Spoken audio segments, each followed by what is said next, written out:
I think we're at a point of genuine cultural crisis in the West, where we're in danger of being strangled, stifled by what we think is knowledge and what we think is expertise.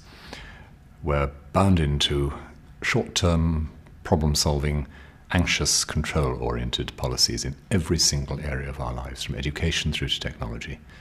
And that is making us diseased.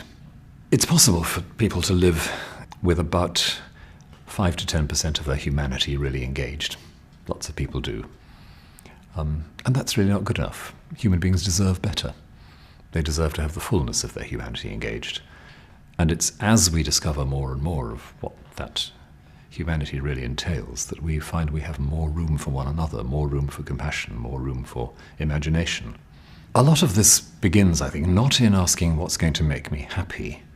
I think it begins in attention, the time taken to attend to something else, not with an agenda that comes from inside, but letting your mind, your imagination really be shaped by who and what you see, letting them set the agenda, not you, as you take that in.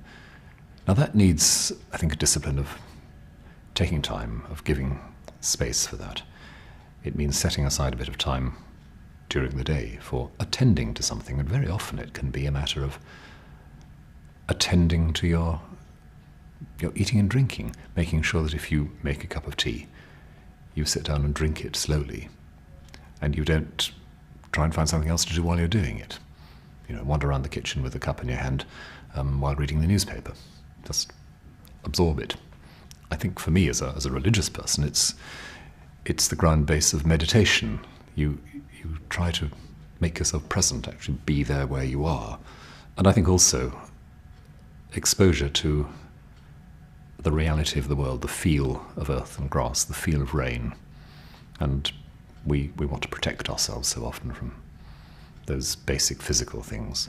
If there's a big message in all this, I think it's perhaps your humanity is more interesting and more alive than you could ever imagine.